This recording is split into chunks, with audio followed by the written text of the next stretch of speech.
Hi everyone, it's Mrs. Cook. In this short video, I'm going to show you how to use the highlighter feature, the answer eliminator feature, and the line reader feature of your online testing. First, the highlighter feature. All right, so say I'm reading along, all right, and I'm going to use question number 2 actually because it talks very specifically about paragraphs 12 through 19, and I want to highlight something.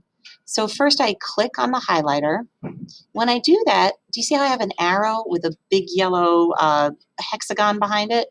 So here I'm going to go here and say I want to say, ooh, I have to really focus in on paragraphs 12 through 19. So I click on that, and then when I release it, it's highlighted.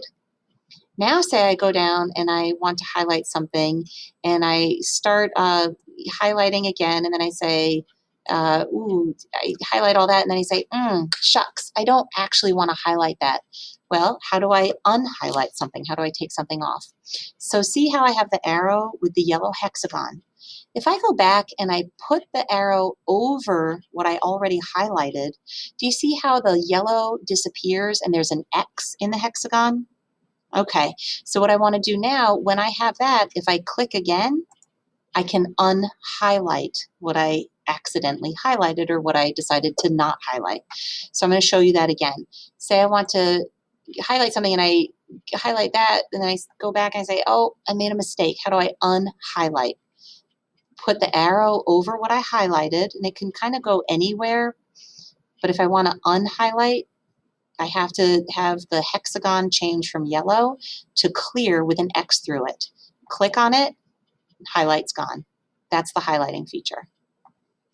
Now, answer eliminator. So say that I've read through, and I know that as a good test taker, sometimes I can eliminate a few answers right off the top of the question. So if I want to do that, I go to answer eliminator. When I'm working in paper, I can just make an X through the question. With the answer eliminator, it's the exact same feature. So if I click on answer eliminator, I know that it's working now because it's blue. Then when I read through the questions here, I know that answer A is not the correct answer to this question. I know that it's wrong. So see how I can hover around A and there's a red X when I do. If I want to eliminate A, I click with the answer eliminator, and then it crosses out the whole question, not just the bubble, but the whole thing. All right, see how that worked? So again, if I come away now, see how answer eliminator is not highlighted anymore?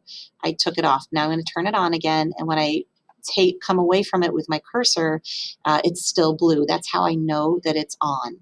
I also know that answer B is wrong, so I'm going to exit out, and I'm left with C and D. All right, I don't want to answer that question yet because I'm still not sure. I maybe want to go back to it later. So I'm going to bookmark this question. So remember, I go down here to bookmark, click it, see how it's now blue.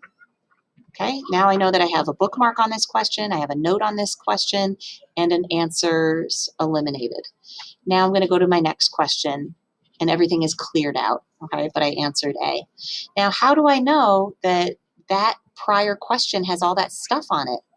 Okay, remember this review box? I'm going to click on that. And remember, I have 6 unanswered questions. I know that they're unanswered because it says unanswered here and it's yellow. And these questions here are yellow. They're unanswered. Now remember, I have a bookmark on one question. That's question number 2. I have notes on 2 questions. Questions 1 and 2 both have notes on them. But I'm going to go back to question number 2. It has a bookmark and a note. Click on it, and here I can go right back to the question so that I can try to find my right answer.